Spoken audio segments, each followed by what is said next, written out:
Bueno, una vez más, muchas gracias por estar conectados. Vaya conmigo a la escritura, libro de los Hechos, capítulo 17. Vamos a iniciar desde el versículo 1. Hechos, capítulo 17. En esta oportunidad vamos a tocar un tema que le hemos titulado celos profesionales. Celos profesionales. Aunque creo que podemos en algún punto de este estudio también aplicar algunas de las enseñanzas que vamos a ver en cuanto a los celos no profesionales, aquellos celos entre familiares o los celos en el matrimonio. Vamos a ver qué logramos aprender en el centro de este estudio. Hechos 17 del 1 al 16 dice la Biblia. Pasando por Anfípolis y Apolonia llegaron a Tesalónica, donde había una sinagoga de los judíos. Y Pablo, como acostumbraba, fue a ellos, y por 3 días de reposo discutió con ellos.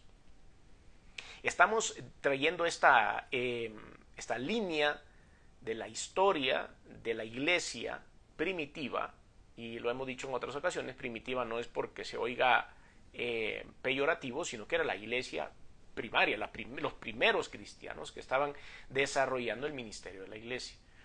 Y hemos ido viendo los servicios que algunos personajes bíblicos estaban efectuando, y hemos estudiado sus reacciones y sus cosas. En este momento estamos en el segundo viaje del apóstol Pablo, y vemos que ha ido pasando desde ciertas iglesias. En el estudio pasado pudimos ver cómo él vuelve a Licaonia y a esa zona a monitorear cómo estaba en la iglesia, cómo estaban predicando la palabra y cuántas personas estaban discipulando. Esta es la continuación de ese viaje. Llega a una zona un poquito más adelante y encuentra estas dos ciudades, Anfípolis y Apolonia, y después de eso llega a este punto donde se llama Tesalónica. Recuerden que Tesalónica, la iglesia que se fundó ahí, fue la destinataria de esas dos epístolas que después Pablo, inspirado por el Espíritu Santo, iba a escribir. En ese lugar había una sinagoga y, como hemos venido viendo, parte de la estrategia de diseminar la palabra de Dios era ir al punto de reunión de la ciudad, que era la sinagoga. Ahí es a donde estaban reunidos obviamente todos los judíos determinado tiempo del día. Y entonces él llegaba y empezaba a generar una conversación, empezaba a generar la lectura de la palabra de Dios, que él la conocía muy bien, y empezaba él a decir, miren, aquí está en el Antiguo Testamento, que era lo que se leía en ese punto, están las profecías del Señor Jesucristo, y esto que nosotros traemos ahora es el cumplimiento de estas profecías, y por eso dice aquí que se generaba una discusión. La discusión algunas veces se salía de las manos, como hemos visto en las historias anteriores. En otras oportunidades era una sana discusión para poder aprender de la palabra. Entonces dice acá en la Biblia, versículo 2, discutió con ellos. Versículo 3, declarando y exponiendo por medio de las escrituras que era necesario que el Cristo padeciese y resucitase de entre los muertos, y que Jesús, a quien yo anuncio, decía él, es el Cristo. Ahí había problema. Pero si ustedes ven acá, es lo que acabo de explicar, declarando y exponiendo por medio de las escrituras que era necesario que Cristo padeciese. Entonces, ¿qué escrituras eran? El Nuevo Testamento obviamente todavía no estaba escrito, estaba sucediendo el Nuevo Testamento. Tal vez habían algunos bocetos de los evangelios, porque ya el Señor Jesucristo había partido a los cielos en este momento, en su ascensión, y había dejado al Espíritu Santo en lo que él resucitado había ido a preparar morada para usted y para mí. Pero entonces él usaba la escritura, obviamente el Antiguo Testamento y sus profetas, para poder enlazar lo que había sucedido en Cristo y cómo era necesario que él padeciese y resucitase de los muertos. Súper importante, la doctrina de la resurrección de Cristo siempre va a ser una de los pilares que van a sostener la fe cristiana. A Jesús, a quien yo anuncio, decía él, es el Cristo. Recuerden que la palabra Cristo no es nombre, no es el nombre de Jesús, no era su apellido.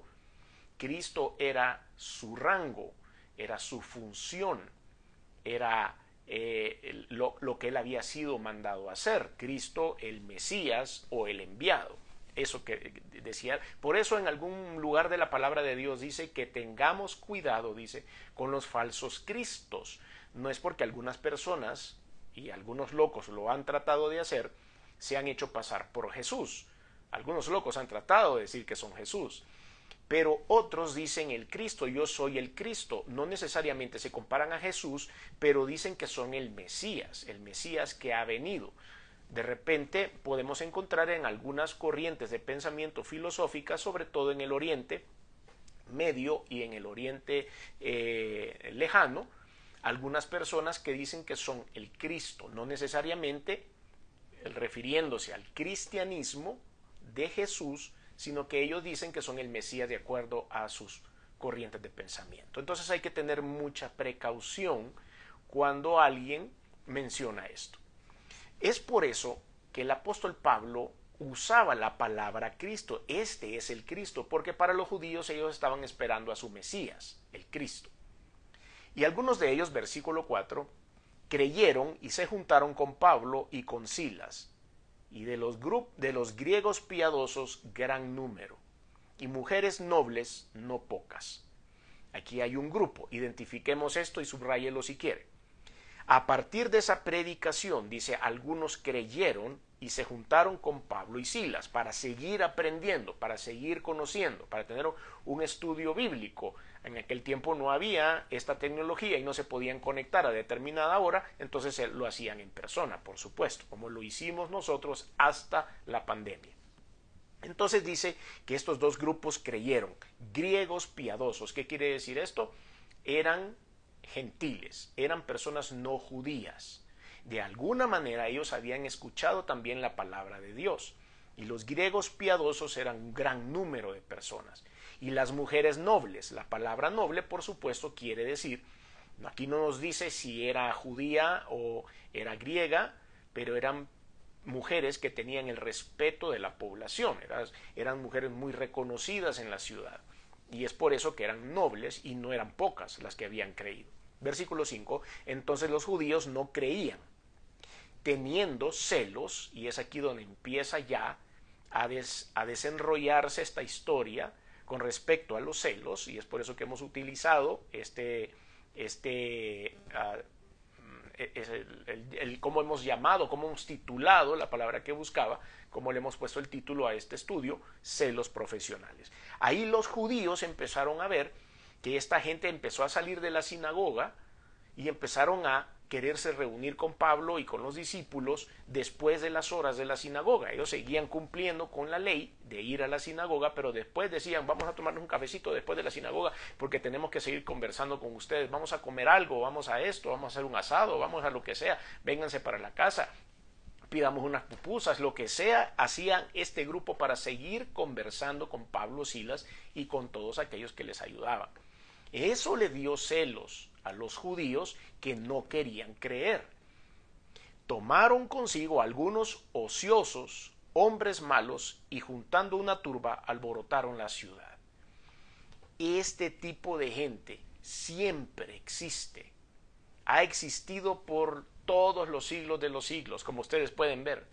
Los ociosos, oportunistas, los que venden sus convicciones, los que se compran las convicciones de cualquiera con tal que le den un poco de dinero, son los que no hacen nada, los que no buscan salir adelante, los que están tirados en la calle viendo que sale, que no tienen un corazón arrepentido, que no buscan a Dios.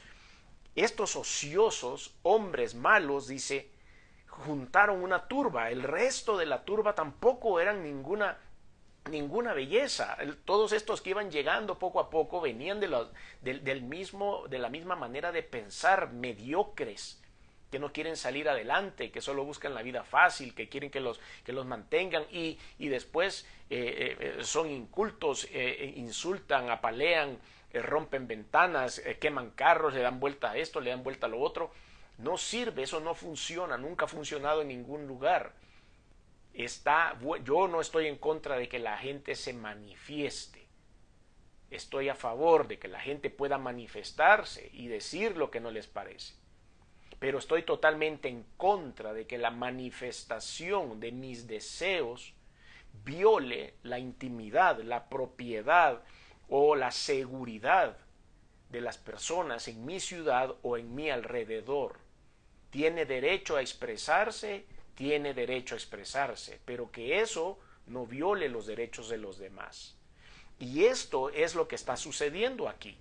Estos hombres ociosos, estos hombres malos, esta turba que entró, alborotaron la ciudad, y la ciudad, ¿qué culpa tenía de que los judíos estuvieran celosos de Pablo y de Silas? ¿Por qué voy a ir a incomodar a otros? ¿Por qué voy a quemar las casas? ¿Por qué voy a saquear una empresa privada que no tiene nada que ver con los celos de los judíos? Entonces, cuando nosotros vemos, y por eso la Biblia se refiere a ellos con estas características, ellos no dicen hombres y mujeres que defendían vehementemente sus convicciones, tuvieron una negociación inteligente con la contraparte para lograr salir adelante y que todos estuvieran felices y tranquilos, llenos de paz y seguridad en su hogar. No dice eso la Biblia. La Biblia los tilda como una turba que llegaba a alborotar la ciudad. Y asaltando la casa de Jasón, Jasón era un personaje que les había dado posada a Pablo, Silas, y que era un nuevo convertido que estaba en el fuego del amor de Dios. Alguien sopló por ahí a estas turbas de que Jasón les había dado hospedaje, lugar a donde quedarse, y entonces asaltaron su casa. ¿Qué iban a robarse todas estas turbas o qué iban a hacer en la casa de este pobre hombre? Pero todo viene a consecuencia de los celos de los judíos. El celo, mis queridos hermanos y amigos, es algo que atormenta el cerebro, entumece los pensamientos, se interfiere con la justicia y por supuesto nos hace tomar decisiones equivocadas. Ahí está Jasón, enfrentando algo que no debía haber enfrentado. Procuraban sacarlos del pueblo. Versículo 6, pero ellos habían salido, no estaban en la casa de este hombre. Dice, pero no hallándolos, trajeron a Jasón. ¿Qué tal eso? Andaban buscando a Pablo y a Silas, pero como no están Pablo y Silas, venite vos, te vamos a meter preso a Jasón, solo por estar relacionado. Entonces vean aquí, asaltando la casa de Jasón, procuraban sacarlos del pueblo, pero no hallándolos, trajeron a Jasón y algunos hermanos ante las autoridades de la ciudad, gritando.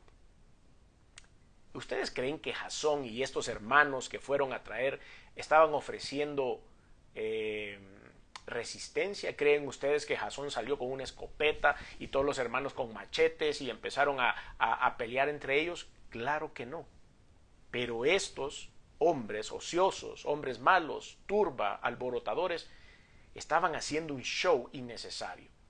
Estos que trastornaban el mundo entero también han venido acá, eso es lo que gritaban ellos. A los cuales Jasón ha recibido, y todos estos contravienen los decretos de César, diciendo que hay otro rey Jesús. Y alborotaron al pueblo y a las autoridades de la ciudad, oyendo estas cosas. ¿Ustedes creen que estos hombres ociosos, malos, vagos, vagabundos, irresponsables, poco preparados, alborotadores, tenían la capacidad para decir con pruebas de una investigación profunda que estos trastornaban al mundo entero y que habían llegado a ese lugar? ¿De dónde sale ese análisis? ¿Quién corrió esa encuesta? A los cuales Jasón ha recibido, y todos estos, dice, contravienen los decretos de César. Por supuesto no estaban contraviniendo ningún decreto de César, pero él sabía que era la herramienta para que entonces los militares romanos se fueran también en contra de Pablo y de Silas. ¿Dónde nació toda esta injusticia? En el corazón celoso de los judíos. Y entonces decían que hay otro rey, que era Jesús, y que Jesús iba a quitar a César, o que iba a quererse poner en el lugar de César, y que por eso era necesario eliminarlos a todos. Y alborotaron al pueblo y a las autoridades de la ciudad, oyendo estas cosas, pero, obtenida fianza de Jasón y de los demás, los soltaron. ¿Quién los soltó? La autoridad de la ciudad, porque dijeron, ¿y este qué tiene que ver? Si acaso será Pablo y Silas. Pero Jasón y estos hermanos, nosotros los conocemos, tal vez no era una ciudad grande, tal vez todos se conocían y decían, este no tiene nada que ver. Pónganle una fianza y que salga. Entonces, aquí viene ya el siguiente paso de esta historia y dice, inmediatamente los hermanos enviaron de noche a Pablo y a Silas hasta Berea. Lo sacaron de la ciudad y le dijeron, no está bien que estén aquí ahorita, protéjanse y váyanse. ¿Qué puede decir alguien que critica a la fe cristiana? Y no tenían a Jesús, pues, y que Jesucristo no los cuidaba, y que Jesucristo no los guardaba, y que cómo es posible que ellos hayan andado predicando la palabra y hayan tenido que huir porque los querían meter presos. Recuerden que vivimos en un mundo peligroso. Es cierto que nosotros, los cristianos, caminamos con la presencia de Dios, pero también es cierto que los cristianos seguimos siendo de carne y hueso vulnerables a todos los ataques del mundo. También vulnerables a las enfermedades, también vulnerables a los golpes, también vulnerables a las heridas, también vulnerables a las enfermedades a través de bacterias, de microbios, de virus y de todas estas cosas. Si no, vean hace un par de años qué cosa hubiera sido de que ningún fallecido hubiera sido cristiano, pero no fue así. Porque los cristianos somos vulnerables, vivimos en este mundo y somos parte de este mundo y de la lógica de este mundo. Pablo y Silas no se quedan atrás, tuvieron que huir porque si no huían los mataban. Entonces, no es porque nosotros al convertirnos al cristianismo ingresamos a una cúpula blindada y que nada nos tiene que pasar, nunca. Eso no es cierto. Todos los que caminamos en esto, incluidos Pablo, Silas y todos los apóstoles y los discípulos, han enfrentado desafíos como usted y yo enfrentamos día a día. Y es por eso que usted y yo debemos ser responsables y cuidarnos de lo que sucede en el mundo y cuidarnos también de los ataques de Satanás. Entonces se fueron a Berea, y ellos habiendo llegado entraron en la sinagoga de los judíos. Otra vez llegan a Berea y hacen la misma estrategia. Y estos eran más nobles que los que estaban en Tesalónica. No sé a ciencia cierta qué quiere decir más nobles, hasta dónde llega eso, que quiere decir que unos son nobles y otros son más nobles, pero estos eran más nobles todavía que los que estaban en Tesalónica, pues recibieron la palabra con toda solicitud. Y vean ustedes lo que viene después acá, dice, escudriñando cada día las escrituras para ver si estas cosas eran así.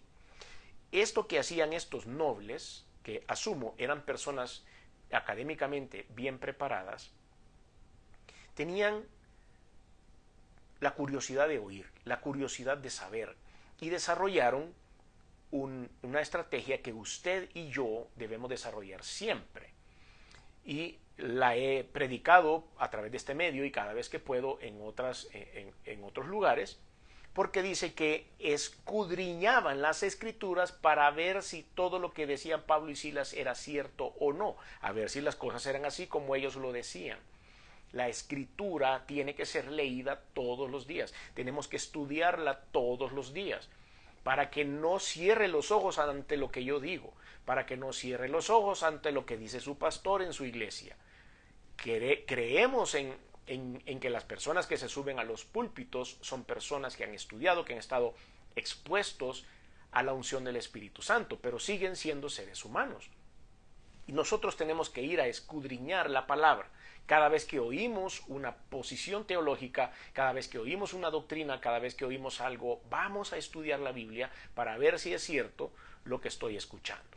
Y eso es lo que estos hombres más nobles, como dice la Biblia, hacían. Escudriñaban la palabra, oían a Pablo, oían a Silas y a las personas del equipo que andaban con ellos, y después quizá en la noche se iban a poner a leer, a ver qué encontraban. Versículo 12, así que creyeron muchos de ellos, ¿de quiénes? De los más nobles, y mujeres griegas de distinción, y no pocos hombres. Este es el versículo 12. Si usted sube al versículo 4, va a ver cómo era la población de una ciudad y de la otra ciudad. En el versículo 4 dice, y de los griegos piadosos gran número, y mujeres nobles no pocas. Versículo 12, y creyeron muchos de ellos y mujeres griegas de distinción, y no pocos hombres. O sea, daban más o menos una historia acá de cómo se iba esparciendo el evangelio entre niveles sociales distintos. Acuérdense que a estas personas se les predicaba la palabra de Dios y creían, pero también se le había predicado la palabra de Dios a un mendigo que estaba a la entrada en la puerta llamada La Hermosa, ¿se acuerdan? Y llegó Juan y Pedro y le dijeron: no tengo plata ni oro, pero lo que tengo te doy en el nombre del Señor Jesucristo, en el nombre de Jesús de Nazaret, así es lo correcto, levántate y anda. Había palabra como antes y como hoy para todo el mundo. Y qué bueno que la gente siga creyendo. Pero esta porción de la Biblia está orientada a esas ciudades que puedo percibir que eran ciudades que tenían mucho desarrollo, que su economía era bastante estable y que era un buen lugar para vivir, creo yo. Versículo 13. Cuando los judíos de Tesalónica supieron que también en Berea era anunciada la palabra de Dios por Pablo, fueron allá y también alborotaron a las multitudes. No se quedaron callados, sino que dijeron: están en la otra ciudad, vamos allá y también hagámosles la vida imposible. ¿Por qué? Porque el celoso no se queda en paz. El celoso, hasta que cumple la misión de desarmar lo que tiene que desarmar, de inventar lo que tiene que inventar y de remover a las personas que tiene que remover. Es difícil manejar ese tipo de celo profesional y, por supuesto, los celos entre la familia, los amigos y nuestros cónyuges. Pero inmediatamente los hermanos enviaron a Pablo que fuese hacia el mar, y Silas y Timoteo se quedaron allí. Y los que habían encargado de conducir a Pablo lo llevaron a Atenas, y habiendo recibido orden para Silas y Timoteo de que viniesen a él lo más pronto que pudiesen, salieron. Entonces le dieron un salvoconducto a Pablo, lo sacaron por la puerta de atrás y lo enviaron a Atenas. Estaba lejos de ahí. Silas y Timoteo se quedaron resguardados en algún lugar esperando que el jefe saliera, y después, dice, los movilizaron. Cuando Pablo llega a Atenas les dice: ok, ya llegué, estoy bien, ahora vénganse, porque aquí es a donde nos vamos a estabilizar un ratito y vamos a predicar la palabra. Y entonces dicen ellos también, ellos salieron también de ahí, dice la Biblia, y viniesen tan pronto como pudieron. Entonces, vamos a ver algunas cosas en la aplicación en los próximos minutos de esto. Hay una historia en la Biblia también de Saúl contra David, recuerdan a ustedes, y que Saúl quería matar a David porque David tenía más condescendencia con el pueblo y el pueblo lo amaba, y él lo quiso matar en varias ocasiones. Eso está en 1 Samuel 18. Ahí ustedes lo pueden encontrar. Los celos despiertan ese aborrecimiento, ese rechazo, la injusticia, pleitos, guerras. Y fue una gran pérdida de energía, de recursos también, en el mismo pueblo de Israel, cuando el rey se estaba peleando con uno de los mismos judíos, en lugar de hacer cosas más productivas. Entonces, la excelencia, aquí vamos a ver esta palabra, la excelencia suya y mía y de los cristianos produce celos en los egoístas que han fracasado. Eso es. Entonces, la excelencia de la capacidad del carácter en los sufrimientos, en las persecuciones, produce celos. Usted se ha fijado cuando dice: y este le pasa de todo y yo lo veo que anda con una gran sonrisa siempre. Y este que no lo mandan para la casa, lo regañan, le dice cosas, y yo veo que él siempre anda con una gran sonrisa. Eso a la gente le molesta. Pero nuestro sufrimiento es canalizado a través del amor de Cristo. No quiere decir que no va a haber sufrimiento, pero lo que no sucede tenemos que canalizarlo a través del amor de Cristo. Y eso le va a caer mal a alguien.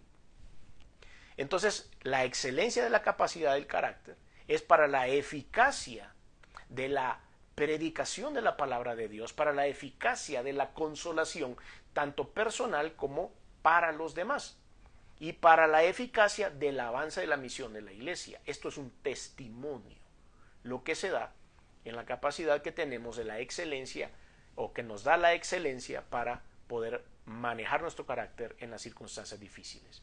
La excelencia también en la exposición de la palabra de Dios. Eso también produce celos. Cuando nosotros somos excelentes para Dios, eso va a producir celos en alguien más. Cuando nosotros caminamos y podemos compartir de la palabra de Dios a nuestros compañeros de trabajo, a esto, lo otro, va a haber siempre alguien que se va a molestar. Porque dice, no, no debería hacer esto, que por qué anda así, que por qué anda diciendo esto, que por qué anda predicando la palabra de Dios. Si me va bien, les cae mal. Si me va mal y me río, les cae mal. Y si hablo de la palabra de Dios, también les cae mal. Entonces, ¿qué hay en ese corazón? ¿Quién es el que tiene el problema? Entonces, la excelencia en la exposición de la palabra de Dios requiere acción, requiere diligencia, no pasividad, y eso le va a molestar a alguien. Requiere que seamos perseverantes también. Y a veces a las personas no les gusta ver eso. Requiere claridad de la doctrina de la muerte y resurrección de Cristo. Debo entender la importancia que eso tiene para yo poder compartir la palabra de Dios. ¿Por qué? Porque va a haber una declaración de nuestra parte. Lo que nosotros hacemos y parte del contexto de nuestro servicio a Dios es poder declarar las cosas en las que creo en Cristo Jesús. Y esa declaración significa manifiesta un estado o condición de un hecho que hay en mi vida. Hacer que se abra, dar por sentado o sentada la verdad. Eso es parte de lo que yo quiero hacer. También se da no solo por la declaración, sino por la exposición de la palabra. La declaración es como una predicación, es la manera en la que usted predica. Usted declara que es cristiano, usted declara que está muy contento desde el día que conoció a Cristo Jesús y está haciendo una prédica en 3 palabras. Y la otra es la enseñanza, la exposición de la palabra de Dios es una enseñanza. Salmo 119, 130 dice, la exposición de tus palabras alumbra, hace entender a los simples. Entonces, esta explicación de un tema, un asunto, ya sea por escrito o lo que sea, de la palabra de Dios, produce poner a un lado las verdades y hacernos responsables de resaltar, exhibir y explicar las cosas de Dios. Entonces, otra de las características es que la excelencia da resultados en las vidas de las personas y eso les da celos. Cuando nosotros damos una clase, cuando nosotros predicamos, cuando nosotros consolamos a una persona en medio de una circunstancia difícil y esa persona manifiesta que después de que nosotros abrimos la escritura y encontramos el consejo de Dios en la palabra, encontramos el consuelo de Dios en la palabra, que después tuvimos un tiempo de oración con esa persona y la persona manifiesta que ese encuentro personal que tuvo con el Señor Jesucristo ha funcionado en su vida, produce celos en los demás. Algunos creen y forman parte de la iglesia a través de haber escuchado un testimonio de alguien, una exposición de la palabra. Y esto va para todo el mundo. Vimos en esta porción de la escritura cómo estaban predicándole a los nobles, bien nobles, algunos de ellos, mujeres griegas y otros muchos hombres, después de también estar en otros lugares en los que habían evangelizado a cualquier tipo de persona, no necesariamente de los nobles, a quien sea, como explicaba hace un rato. La palabra de Dios, nuestra exposición de la palabra de Dios, nuestra compartir lo que sentimos que le produce celos a los demás, probablemente tenemos que hacerle llegar este mensaje a toda la gente.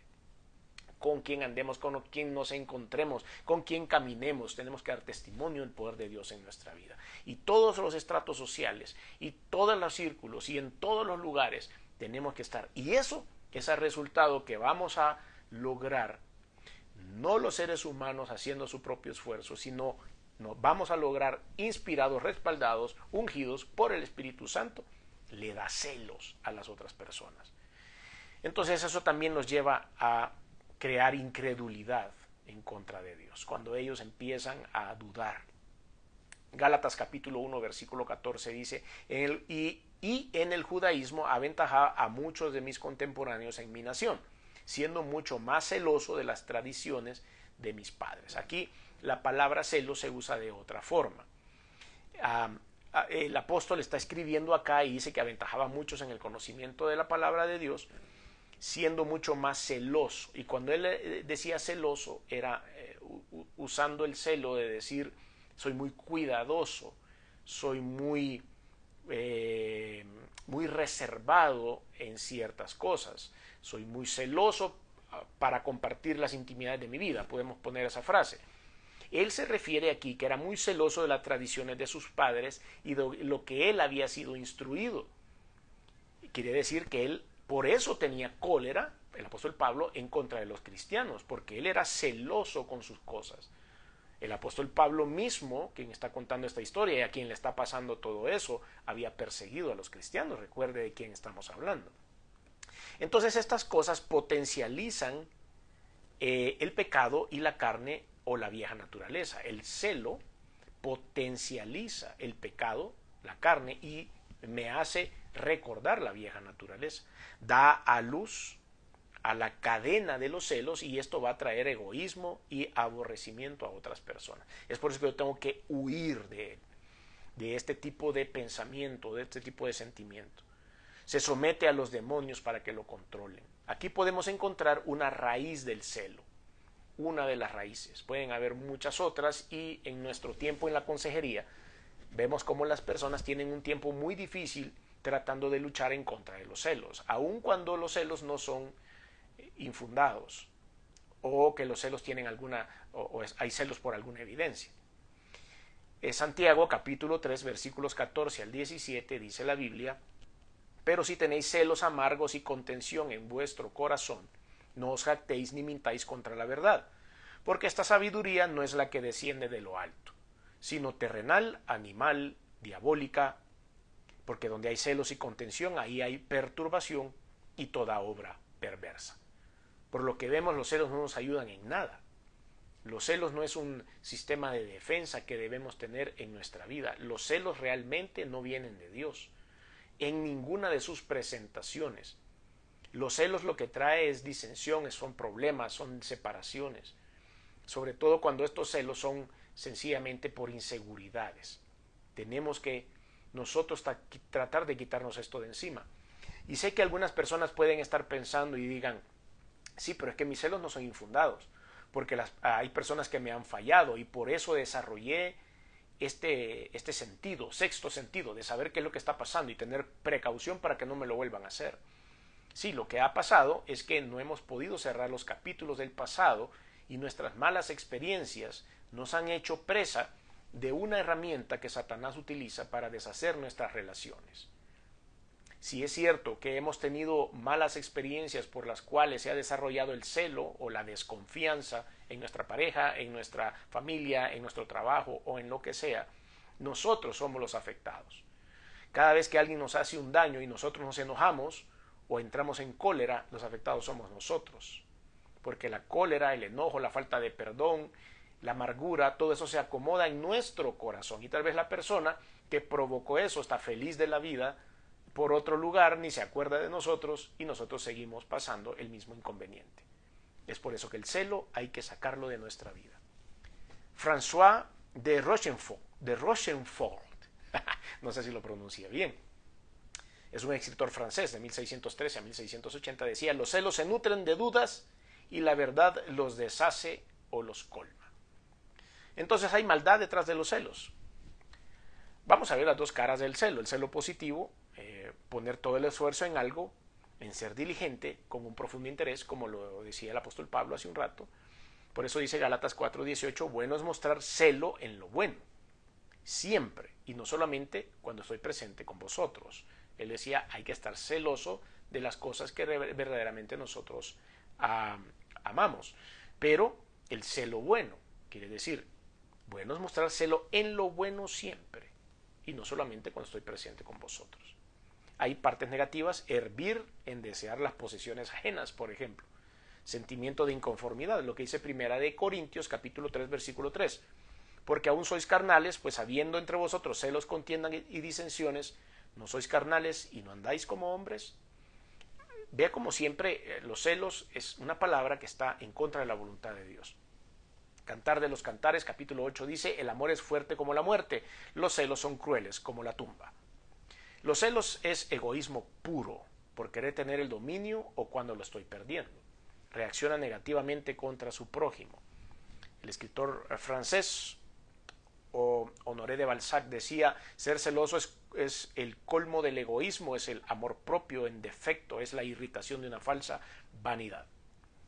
Entonces hay algunos dichos que podemos ver aquí en los efectos negativos. Gregorio Marañón, escritor español y médico, decía: los celos son siempre el instrumento certero que destruye la libertad interior y elimina en la compañía toda la felicidad posible.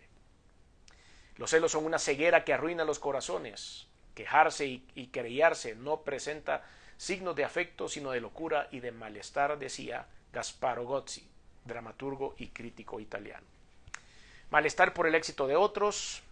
Esto es horrible. Tenemos que apoyar a las siguientes personas. Miguel de Cervantes decía: la rabia de los celos es tan fuerte que puede hacer cualquier destino. La rabia de los celos es tan fuerte que fuerza a hacer cualquier desatino. Hoy sí lo leí bien. Procura la destrucción de la persona, hace injusticia al poner en peligro a los demás, calumnian el logro de los demás, saben manipular a las masas y sacan provecho financiero de estas mentiras que arman. Entonces, ¿qué hacer ante el hostigamiento por los que están dominados por los celos? Bueno, primero tengo que tener una actitud prudente.